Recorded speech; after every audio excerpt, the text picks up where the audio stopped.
Good morning, this is Velma with the Idabel Public Library, a part of the Southeast Oklahoma Library System. And this morning I'm going to show you how to make an alternative for plastic wrap to cover your bowls at home.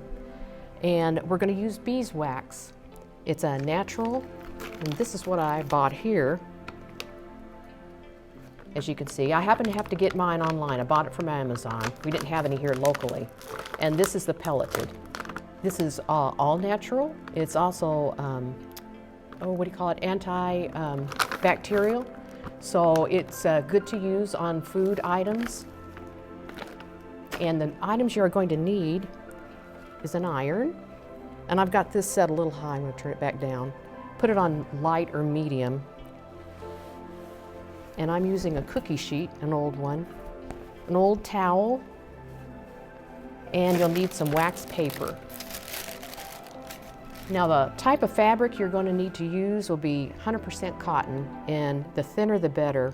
And it is best if you wash it first. I used pinking shears to cut mine out. You don't have to, but it will help with the fraying. But once you get that wax ironed on there, you won't have to worry about it anyways.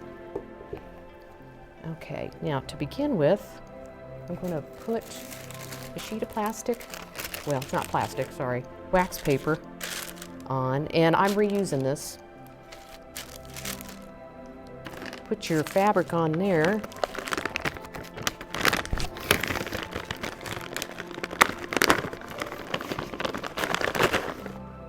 Sprinkle a few on here.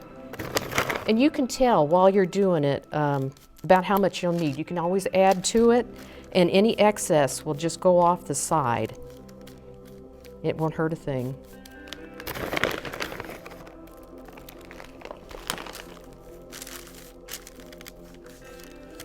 Now this is something that you would want to use, wouldn't want to use liquid.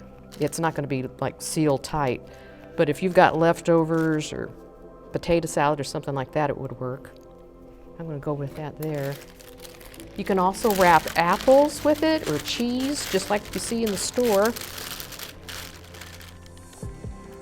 Okay, just hold it down, and you'll see it start to bubble.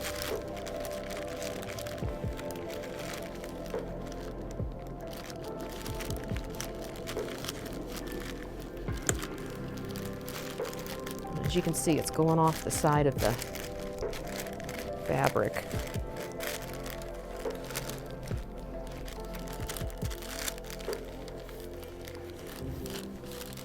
Now these will last through quite a few uses. I'd say, they say you can get a year out of it, but all you need to do if it starts to lose its flexibility is just, you can either heat it up and add a few more pellets to it. You can buy this in block also,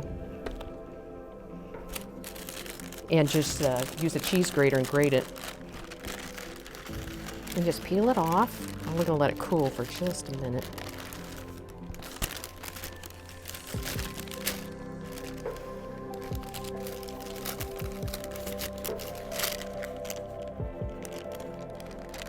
It comes right off.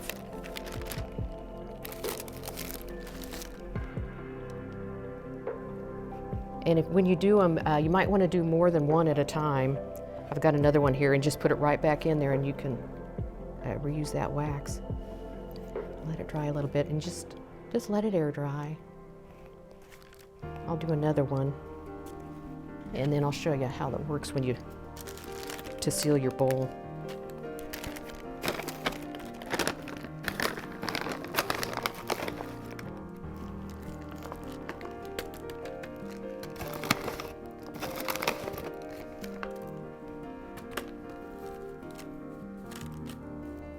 And it'll soak all the way through for you. Let's see. It'll help.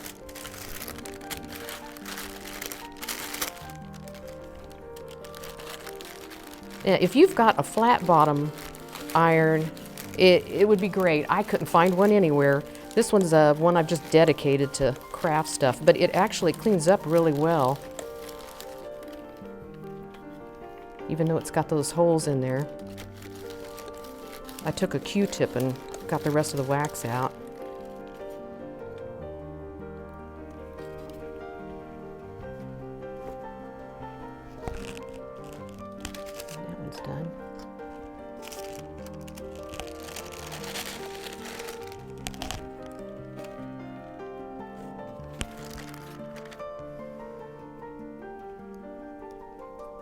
Now there are some other methods where you can actually, if you've got a dedicated cookie sheet, and you could just put it in a low oven. If you don't have an iron or you don't want to mess with an iron. Okay. This might still be a little bit wet, but it just uses the heat of your hands to seal.